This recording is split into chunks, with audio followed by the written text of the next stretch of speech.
If you want to add metadata in Audacity, you're in the right place. In this video, I'm going to show you how to add details like artist name, genre, producer, website, and more, so your audio files stay organized and look professional when you export them. This is especially useful for podcasts, music, interviews, audio series, and any project where you want your file information to be clean and consistent. And if this guide helps, make sure to hit like and subscribe for more simple software tutorials just like this.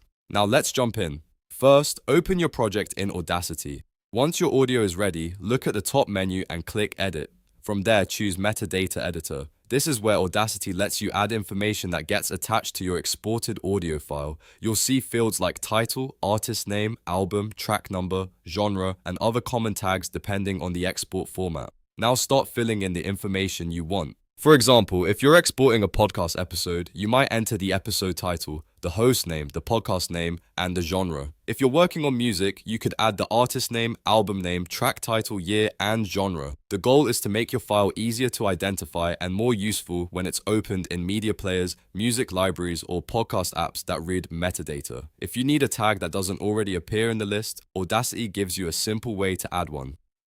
At the bottom of the metadata editor, click the Add button. That creates a new row, and you can type in a custom field like producer, website, copyright, or anything else you want to include.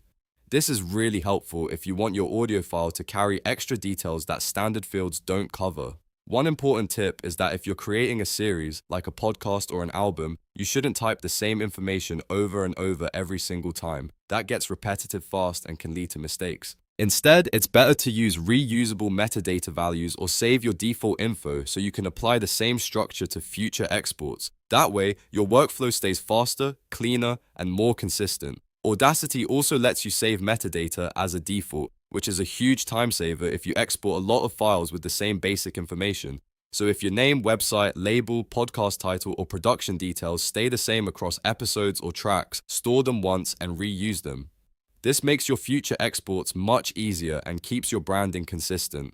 After you've entered everything you need, click OK to lock the data into the project. This confirms the metadata before export. Once that's done, you're ready to save your file. When you export, make sure you choose a format that supports metadata properly. MP3 and M4A are the best choices for most metadata needs. Standard UAV files have limited support for metadata tags in many media players, so if you want your tags to show up reliably, MP3 or M4A is usually the safer option. After selecting your export format, Audacity will include the metadata you entered during the export process, and that's it. You now know how to add metadata in Audacity, create custom fields, save defaults, and export in the right format so your file information is preserved. If this video helped, please like the video and subscribe for more Audacity tips, audio editing tutorials, and beginner-friendly software guides. Thanks for watching, and I'll see you in the next one.